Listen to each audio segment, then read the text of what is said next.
गयाजी में जंगल में बड़ी साजिश नाकाम की गई। 5 किलो का शक्तिशाली आईडी बरामद किया गया है। लुटुआ थाना क्षेत्र के सिंगबा जंगल में जमीन के नीचे छिपाकर रखा गया था आईडी। सर्च ऑपरेशन के दौरान सुरक्षा बलों को मिली बड़ी सफलता। आईडी को डिफ्यूज किया गया। दरभंगा में सन की पति ने पत्नी समेत 3 बच्चों की हत्या की। जानकारी के मुताबिक पति पत्नी में कोई विवाद हुआ, जिसके बाद सन की पति ने डंडे और रॉड से पीट कर अपनी पत्नी और 3 मासूम बच्चों की निर्मम हत्या कर दी। पुलिस ने आरोपी को गिरफ्तार किया।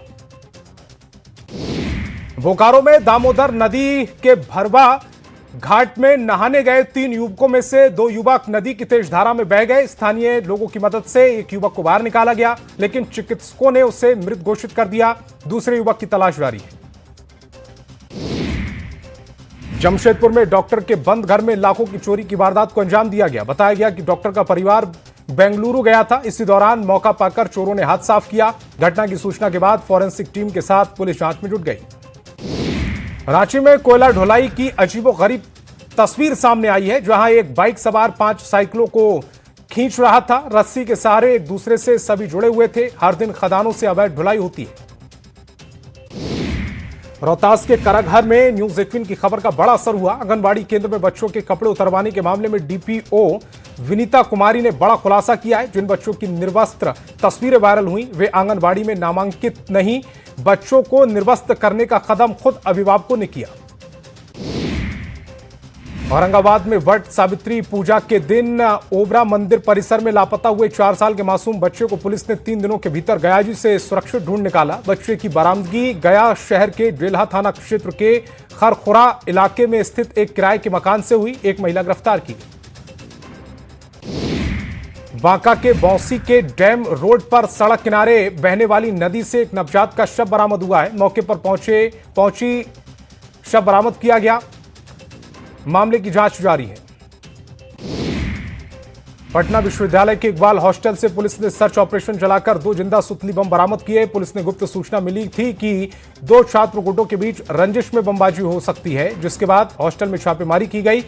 निरोधक दस्ते ने दोनों बमों को कब्जे में लिया। दरभंगा में गोलीकांड का शिकार हुए श्रवण राम के परिवार को सहायता राशि देने के लिए विधायक और बीजेपी के प्रदेश अध्यक्ष संजय सरावगी उनके घर पहुंचे और परिवार को न्योता दिलाने का भरोसा दिया। 13 मई को छिनतई का विरोध करने पर श्रवण राम को गोली मारकर उनकी हत्या की गई थी। मुंगेर में बड़ी मर्डर मिस्ट्री सामने आई है, जहां 22 साल के युवक के सिर पर हथौड़े से वार कर निर्मम हत्या की गई। वहीं मृतक के भाई ने परिवार को फोन कर कहा कि मैंने ही अपने भाई को मार डाला। पुलिस मामले की जांच में जुटी है।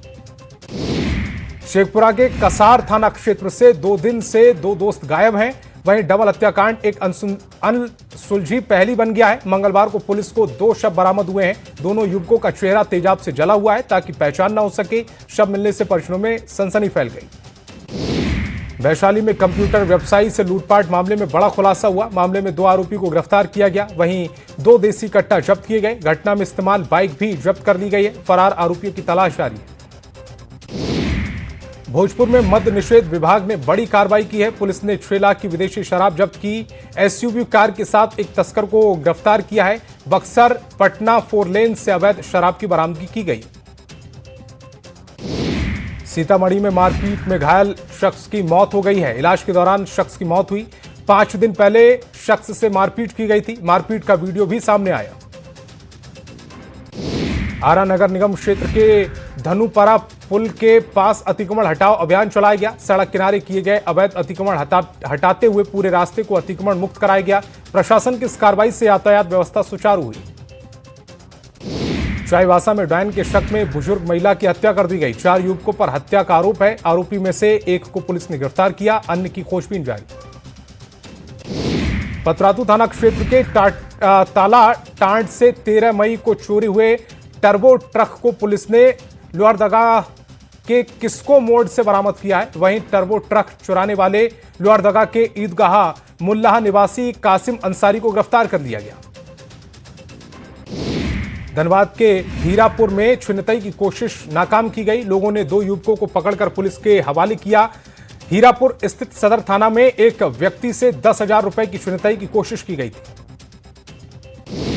गुमला साइबर अपराधियों ने उपायुक्त का नाम और तस्वीर से फर्जी व्हाट्सएप अकाउंट बनाया और फर्जी अकाउंट्स से मैसेज भेजे जाने की आशंका जताई है। सूचना पर प्रशासन अलर्ट हुआ और प्रशासन के लोगों से अपील, फर्जी अकाउंट्स के झांसे में बिल्कुल ना आए। सिमडेगा के ठिठई टागर थाना क्षेत्र में दुर्घटना मामले में 30 साल के फरार रेड वारंटी को पुलिस ने दबोचा है। पुलिस ने फरार आरोपी को दबोचकर मंगलवार को जेल भेजा।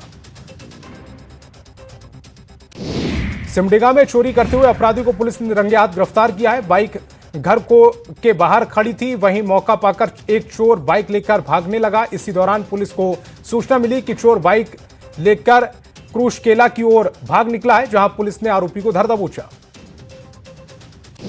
लोहरदगा में मधुबन प्रेम नगर में चोरों ने सोने चांदी के जेवरात समेत 60,000 रुपए की चोरी की। बताया गया कि पीड़ित की बेटी की शादी नवंबर में होनी थी, जिसके लिए धन जुटाया गया था, जिस पर चोरों ने हाथ साफ कर दिया। खगड़िया के पसराहा स्टेशन से महज कुछ ही दूरी पर एक वृद्ध का शव मिलने से सनसनी फैल गई। घटना की सूचना मिलने के बाद जीआरपी थाना की पुलिस घटनास्थल पर पहुंची। परिजनों का कहना है कि वे मेंटली डिस्टर्ब थे। इसी दौरान ट्रेन की चपेट में आने से मौत हो गई। अररिया मंडल कारा के कक्षपाल के पद पर तैनात सिपाही राकेश कुमार यादव की हार्ट अटैक से मौत हो गई। अररिया मंडल कारा के सुपरिंटेंडेंट सुजीत कुमार झा ने बताया कि मंगलवार सुबह उन्हें सीने में दर्द हुआ, जिसके बाद उन्हें अस्पताल ले जाया गया, जहां उनकी मौत हो गई। सिमडेगा में युवती के साथ दुष्कर्म मामले में सजा सुनाई गई। कोर्ट ने आरोपी बालेश्वर साय को आजीवन कारावास की सजा सुनाई, साथ ही 25,000 रुपए का जुर्माना भी लगाया। 2022 में वारदात को अंजाम दिया गया था। सीवान की गुठनी पुलिस ने शराब से लदे ई रिक्शा को जब्त किया। ई रिक्शा से 9 कार्टन विदेशी शराब बरामद की गई है। वहीं रिक्शा चालक रिक्शा छोड़कर फरार हो गया। पुलिस वाहन जब्त कर कार्रवाई में जुटी है। गयाजी में रोशनगंज थाना क्षेत्र के कुबरी गांव में एक घर में भीषण आग लग गई। घर में खाना बनाने के दौरान यह हादसा हुआ है। हादसे में एक महिला की मौत हो गई। वहीं घटना की सूचना मिलते ही फायर ब्रिगेड मौके पर पहुंची। घर का सामान जलकर खाक हो गया। रामगढ़ में कोयला चोरी मामले में सीसीएल का एक्शन देखने को मिला। चोरी में इस्तेमाल बाइक में आग लग गई। आरोपी इसी बाइक से सुबह सुबह कोयला चोरी करने गया था। गुमला में तालाब में डूबे युवक का 20 घंटे बाद शव बरामद किया गया है। ग्रामीणों के सहयोग से शव को बाहर निकाला गया। युवक नशे की हालत में नहाने के लिए तालाब में घुसा था। मामले की जांच में पुलिस जुटी हुई है। ईंधन बचाने को लेकर प्रधानमंत्री मोदी की अपील को मानते हुए मंत्री संजय कुमार ट्रेन से जमुई पहुंचे, लेकिन उनके विभाग के कार्यपालक अभियंता की गाड़ी कार्यक्रम स्थल पर कई देर तक स्टार्ट रही। मंत्री ने कहा कि इसी तरह की लापरवाही पर कार्रवाई होगी। 20 मई को टीआरई 4 अभ्यर्थी फिर सड़क पर उतरेंगे। विज्ञापन में देरी से नाराज अभ्यर्थी प्रदर्शन करेंगे। अभ्यर्थियों ने कहा कि सरकार के आश्वासन पर नहीं है भरोसा। पटना कॉलेज में डाक बंगला चौराहे तक सुबह 11 बजे से प्रदर्शन होगा। टीआरई 4 मामले पर शिक्षकों के विरोध को लेकर शिक्षा मंत्री मिथिलेश तिवारी ने कहा है कि प्रदर्शन करने की जरूरत नहीं है। सरकार बहुत जल्द बहाली को लेकर विज्ञापन जारी करने वाली है। बिहार में हवाई कनेक्टिविटी बढ़ाने को लेकर बड़ी बैठक की गई है। सीएम सम्राट चौधरी ने सिविल विमानन विभाग के साथ बैठक की। मीटिंग में नागर विमानन विभाग, भारत सरकार के अधिकारी भी मौजूद रहे। सीएम सम्राट ने कहा कि पटना हवाई अड्डा के रनवे का तेजी से काम हो रहा है। भारत नेपाल सीमा सुरक्षा को लेकर मुख्यमंत्री सम्राट चौधरी की अध्यक्षता में पटना में हाई लेवल समीक्षा बैठक हुई है। बैठक में सीमा पर तस्करी, नकली नोट, नशीले पदार्थ और संदिग्ध गतिविधियों पर पूरी सख्ती बरतने के निर्देश दिए गए। बुधवार 20 मई को सम्राट कैबिनेट की अहम बैठक होने वाली है। शाम 5 बजे कैबिनेट की बैठक होगी। कई अहम प्रस्तावों पर मोहर लग सकती है। रांची में मुख्यमंत्री सोरेन से सीआईआई झारखंड के प्रतिनिधिमंडल ने मुलाकात की है। मुलाकात में सीआईआई झारखंड स्टेट काउंसिल के अध्यक्ष, टाटा स्टील कॉर्पोरेट के उपाध्यक्ष समेत सीआईआई ईस्टर्न रीजन के डायरेक्टर शामिल हैं। कई महत्वपूर्ण पदों पर चर्चा हुई। मोतिहारी पहुंचे मंत्री श्रवण कुमार का कार्यकर्ताओं ने भव्य स्वागत किया। इस दौरान उन्होंने तेजस्वी यादव पर निशाना साधते हुए कहा कि बिहार में अपराधियों का एनकाउंटर हो रहा है और अपराध की जाति से नहीं जोड़ा जाना चाहिए। धनबाद में बीजेपी ने किसानों से सरकार की वादा खिलाफी का विरोध किया है। इस दौरान शत्रुघ्न महतो हेमंत सरकार पर जमकर बरसे। उन्होंने कहा कि बीजेपी की राम राज्य सरकार आएगी और दुशासन रूपी हेमंत सरकार का विनाश होगा। जामताड़ा में भी किसानों के साथ वादा खिलाफी पर बीजेपी ने कड़ा विरोध जताया। इस दौरान बड़ी संख्या में बीजेपी कार्यकर्ता मौजूद रहे। प्रदर्शन में मुख्य रूप से पूर्व विधानसभा प्रत्याशी माधव चंद्र महतो शामिल हुए। बोकारो में ऑक्सीजन नहीं मिलने से बच्चे की तड़प तड़प कर मौत हो गई। न्यूज 18 की खबर का इसमें बड़ा असर हुआ। सीसीएल प्रबंधन ने मामले की जांच के आदेश दिए। रिपोर्ट आने के बाद दोषियों पर कार्रवाई की जाएगी। भागलपुर लोक जनशक्ति पार्टी के विधायक मिथुन यादव को लोगों ने घेर लिया। कटाव की समस्या से परेशान मामलखा के लोगों ने हंगामा शुरू कर दिया और विधायक की गाड़ी के आगे खड़ा होकर विरोध जताया। मुंगेर में आपदा प्रशिक्षण शिविर में भीषण गर्मी का कहर देखने को मिला। 2 छात्र बेहोश होकर गिरे, जिनको अस्पताल में भर्ती कराया गया। उमस से छात्रों की तबीयत बिगड़ी, जिसके बाद अफरा तफरी मच गई। पूरा मामला आरडी एंड डीजे कॉलेज का है। भागलपुर के विक्रमशिला सेतु पर बेली ब्रिज बनाने का काम तेजी से चल रहा है। 10 दिनों के अंदर वाहनों की आवाजाही शुरू होने की संभावना है। बीआरओ की टीम ने बेली ब्रिज के पैनल को क्षतिग्रस्त हिस्से पर लगाया। ट्रायल के बाद आम वाहनों के लिए खोल दिया जाएगा। मंगलवार को पलामू पुलिस और व्यापार मंडल के साथ साथ पलामू चैम्बर कॉमर्स के लोगों ने संगोष्ठी का आयोजन किया, जिसमें मेदिनीनगर शहर की सुरक्षा व्यवस्था और ट्रैफिक व्यवस्था दुरुस्त करने पर चर्चा हुई। लखीसराय में भीषण गर्मी को लेकर नगर परिषद अलर्ट मोड पर है। लू और गर्मी से बचने के लिए 22 जगहों पर निःशुल्क प्याऊ लगाए जा रहे हैं। इन प्याऊ से राहगीरों, मजदूरों और यात्रियों को बड़ी राहत मिल रही है। रामगढ़ डीसी ऋतुराज की पहल दुलमी प्रखंड के बोंगाई गांव निवासी दिव्यांग उमेश गंझू को ट्राई साइकिल दी गई। उमेश ने मंगलवार को जन दरबार में गुहार लगाई, जिसके बाद डीसी ने ट्राई साइकिल दिलाई।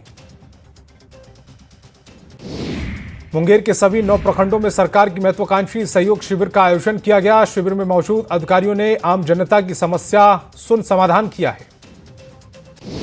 शेखपुरा जिला में आयोजित सहयोग शिविर में जिला प्रभारी मंत्री डॉक्टर श्वेता गुप्ता पहुंची, जहां उन्होंने आम लोगों की समस्या गंभीरता से सुनी। बड़ी संख्या में ग्रामीणों और स्थानीयों ने अपनी समस्या मंत्री के सामने रखी। लखीसराय के सदर प्रखंड में लोगों की समस्याओं के समाधान के लिए सहयोग शिविर का आयोजन किया गया। कार्यक्रम की अध्यक्षता डीडीसी सुमित कुमार ने की। डीएम शैलेंद्र कुमार, एसपी प्रेरणा कुमारी भी मौजूद रहे। बिहार में सहयोग शिविर के पहले दिन बड़ा एक्शन देखने को मिला। जमीन परिमार्जन और दाखिल खारिज में गड़बड़ी की शिकायत पर कार्रवाई की गई। कमिश्नर बोले कि इस बार शिकायत नहीं, समाधान होगा। दरभंगा में भी सहयोग शिविर का नया अध्याय शुरू हो गया। बहादुरपुर विधानसभा क्षेत्र के खराजपुर और खैरा में आयोजित सहयोग शिविर में सांसद डॉक्टर गोपाल जी ठाकुर ने भाग लिया। सांसद ने कहा कि शिविर में प्राप्त आवेदनों का 30 दिनों के भीतर निष्पादन सुनिश्चित किया जाएगा। मोतिहारी के सुगौली प्रखंड में आयोजित सहयोग शिविर में विधायक बबलू गुप्ता और एडीएम मुकेश कुमार शामिल हुए हैं। लोगों की समस्याओं को सुना गया। बिहार सरकार के निर्देश पर जहानाबाद जिले में पंचायत स्तर पर सहयोग शिविर की शुरुआत की गई। शिविर का उद्देश्य लोगों की समस्याओं को त्वरित समाधान करना। डीएम और अपर सचिव के शिविर का जायजा लिया। शिविर हर जिले के पहले और तीसरे मंगलवार को आयोजित होगा। जमुई के सभी 10 प्रखंड में आज से सहयोग शिविर की शुरुआत हुई। शिविर की मदद से सुदूर ग्रामीण इलाके के लोगों को आसानी से सरकारी योजनाओं का लाभ मिल सकेगा। सहयोग शिविर में जमुई के प्रभारी मंत्री संजय कुमार सिंह भी शामिल हुए। गोपालगंज में भीषण गर्मी और हीट वेव का असर अब लोगों की सेहत पर भी देखने को मिल रहा। सदर अस्पताल के इमरजेंसी वार्ड में डायरिया, उल्टी, पेट दर्द और फूड पॉइजनिंग से मरीजों की संख्या लगातार बढ़ रही। डॉक्टरों ने लोगों से तेज धूप में बाहर निकलने से बचने की अपील की। गोपालगंज में गंडक नदी पर स्थित डुमरिया घाट पुल के जर्जर होने के बाद उसके समानांतर बनाए जा रहे नए सेतु का निर्माण कार्य अब तक पूरा नहीं हो सका। साल 2008 में शुरू हुआ यह प्रोजेक्ट करीब 18 सालों बाद भी अधूरा पड़ा रहा। रांची में ट्रैफिक चालान के 200 करोड़ बकाए। ट्रैफिक परिवहन विभाग बकाया वसूली में जुटा है। वसूली के लिए आकर्षक ऑफर की तैयारी है। बेंगलुरु, गोवा, पुणे में ट्रैफिक चालान की वसूली पर्यटन पर यहां भी स्कीम पर विचार किया जा रहा है। हजारीबाग में जर्जर सड़क और ट्रैफिक जाम से राहत मिलेगी। CRIF योजना से सड़क का शिलान्यास। भारत माता चौक से सिंदूर 4 लेन बाईपास तक सड़क बनेगी। करीब 107 करोड़ की लागत से सड़क का निर्माण होगा। हजारीबाग में भी युद्ध का असर देखने को मिल रहा है। पेट्रोल डीजल के लिए लंबी लाइनें लगी। पंप पर पेट्रोल डीजल की भारी कमी देखने को मिल रही, कहीं सन्नाटा पसरा है तो कहीं लोगों की भीड़ है। सहरसा नगर निगम एक बार फिर विवादों में घिरा है। रोकड़पाल संतोष कुमार ने वार्ड पार्षद पति चंदन सिंह पर हर महीने 5 लाख रुपए रंगदारी मांगने का गंभीर आरोप लगाया। रोकड़पाल ने जिलाधिकारी समेत कई अधिकारियों को आवेदन देकर कार्रवाई की मांग की। वैशाली के बेलसर थाना क्षेत्र में लावारिस बाइक को पुलिस द्वारा जब्त किए जाने के बाद युवक ने थाना परिसर में जमकर हंगामा किया। थाना अध्यक्ष को जान से मारने की धमकी देने के बाद आरोपी ने सड़क जाम कर करीब 2 घंटे तक हाई वोल्टेज ड्रामा किया।